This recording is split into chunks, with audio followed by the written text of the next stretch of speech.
Сәлем достар, бүгін біз қуырылған өте дәмді пельмень дайындаймыз.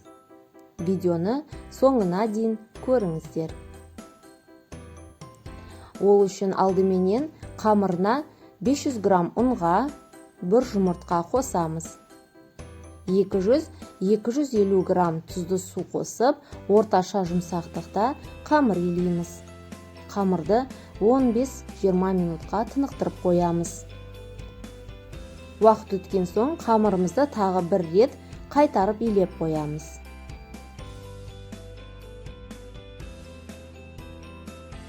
Салмасына 500 грамм картопты қайнатып, езіп, оған қуырылған жуа қосамыз.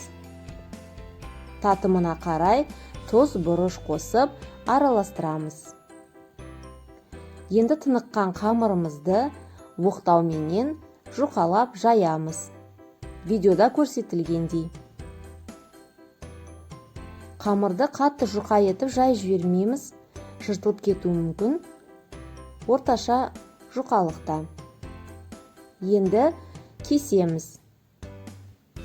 4 бұрышты етіп, видеода көрсетілгендей.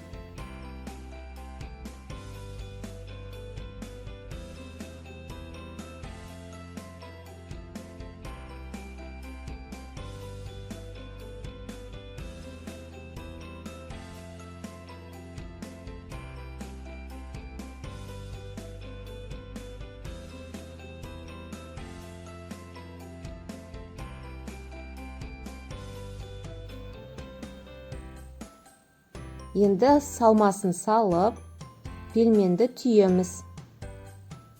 Видеода көрсетілгендей, осылай барлығын дайындап аламыз.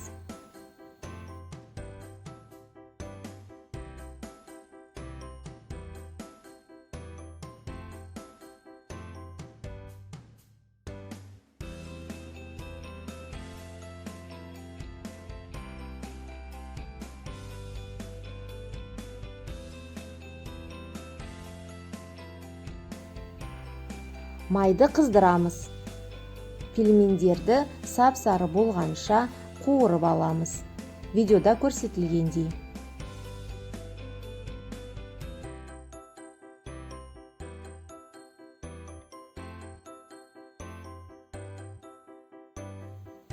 Біздің пельмендер дайын, өте дәмді, қытырлақ болып піседі.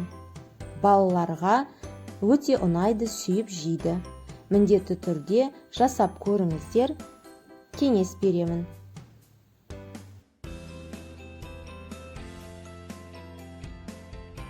Видео ұнаған болса, каналға жазылып, лайк басуды ұмытпаймыз. Назарларыңызға рахмет.